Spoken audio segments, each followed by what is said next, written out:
విజయవాడ తూర్పులో విజయం వైసీపీదేనని ఆ party MLA అభ్యర్థి దేవినేని అవినాష్ ధీమా వ్యక్తం చేశారు. చంద్రబాబు చెప్పిన హామీలను ప్రజలు నమ్మారన్నారు. కుట్ర నీచ రాజకీయాలకు కేరాఫ్ అడ్రస్ చంద్రబాబు అని విమర్శించారు. రాబోయే రోజుల్లో తూర్పు నియోజకవర్గంలో వైసీపీ జెండా ఎగురవేస్తామని ధీమా వ్యక్తం చేశారు. జిల్లా వ్యాప్తంగా భారీ మెజారిటీతో సీట్లు గెలవబోతున్నామన్నారు. ఇక్కడ వైసీపీని గెలిపించడానికి ప్రజలంతా సిద్ధంగా ఉన్నారని తెలిపారు. క్రీస్తు రాజపురం పెద్దబావి సెంటర్లో తూర్పు నియోజకవర్గ ప్రాంతీయ ఎన్నికల కార్యాలయాన్ని ప్రారంభించారు. పేదలంటే చంద్రబాబుకు పట్టదని విజయవాడ వైసీపీ ఎంపీ అభ్యర్థి కేశినేని నాని విమర్శించారు. చంద్రబాబు కుట్ర రాజకీయాలను అందరూ గమనిస్తున్నారని ఎద్దేవా చేశారు.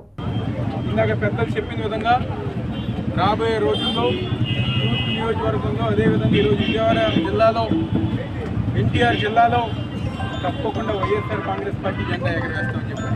మరీ ముఖ్యంగా తూర్పు నియోజకవర్గంలో మా నాయకులు కానివ్వండి, మా కార్యకర్తలు కానివ్వండి, ప్రతి ఒక్కరు గారు ఎంతో ఉత్సాహంగా ఈరోజు రేపు జరగబోయే ఎన్నికలకు ఎంతో సిద్ధంగా ఉన్నారని చెప్పని తెలుగుదేశం పార్టీ గత 5 సంవత్సరాలు చేసిన మోసాలు అన్యాయాలు అన్నీ కూడా ప్రజానికం పెట్టి రాబోయే రోజుల్లో ఈ నియోజకవర్గంలో వైఎస్ఆర్ కాంగ్రెస్ పార్టీ జెండా ఎగరవేస్తామని